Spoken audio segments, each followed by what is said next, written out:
As you know, test room is right around the corner, and with this major update, it's going to be over 100 new spells, new Crocotopia area to fight in, beast moon forms, and a bunch more. So in order for you to experience all the greatness in this new test room, I want to make sure you are prepared. So in this video, I'm gonna give you 5 points that you need to do before test room comes out. Make sure you stick all the way to the end of the video so you can get all the tips that's needed. But before we get started, make sure to like, subscribe, and tap the notification bell to keep up the crispy clean Wizard101 and Power101 content. And let's get started. The first little tip is kind of obvious, and that's get your character up to level 170. It is good practice to try to level up your character to the max before a new world or a new area gets released. To the case, you need to be max level to participate and enter the next open world area. So the latest world is Wallaroo, and the level cap now is 170. They're not expecting a new level cap with this new area, so you don't need to worry about the levels changing. But 170 still is the max, and the latest world is Wallaroo. The next tip is to make sure your wizard has at least decent gear to great gear on their character before test room gets released. Some of the best gear out now that you can farm is Aeon and Revere gear. The Wallaroo gear is given out by multiple bosses in this world. If you don't know where to find the hats, robe, boots, and wands, make sure you complete the Nightmare Dungeon, and this mission is given by the emu that be sitting in the Hope Springs. As soon as you enter the world, you'll see her once you complete the world quest line, and she will tell you about the Nightmare Dungeon, and this is the real final boss of Wallaroo. Now the dungeon is long, but the good thing is if you complete the quest line of Wallaroo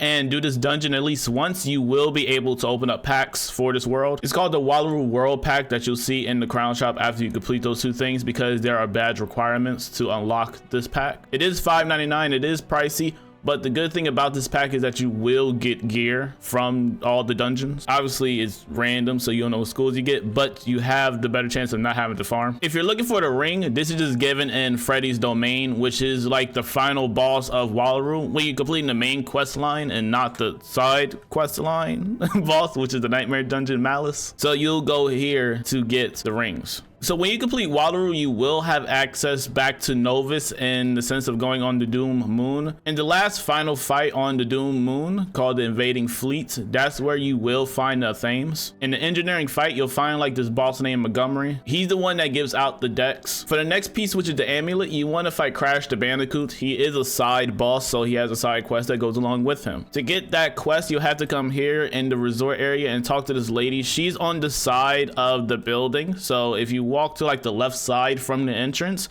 you should see her. She'll have the quest line for you. I already got it activated, so that's why you don't see it on top of her head. But it's a short little quest line, and you'll end up at a cave fighting Crash the Bandicoot. It's really fast, and a lot of people farm it a lot, so you should be able to turn the fight with randoms. So that's all of the Wallaroo gear that you need, and there is a pity system to where if you fight them, I think 25 times, all the bosses I named 25 times, you will be able to craft the gear, but you need a badge to craft it. But hopefully you get it dropped so you don't have to fight them 25 times. My third tip is going to be that you're going to need to download Test Room. I will leave a link in the description below so you can know what you need to go to download it. Now it will be the official Wizard101 website, so make sure you do make a purchase of $6 or more, or have an active membership so you can play Test Room. You want to know my opinion on that? I honestly just recommend getting membership if you're not an active member already. My 4th point will be make sure you do Zeke's side quest. With these new spells being released, I don't know how many training points the person is going to need to get all of them, or they're going to give new training points for people to learn these spells. So to be on the safe side, if you never did Zeke's missions, he'd be on every single world. They're super easy.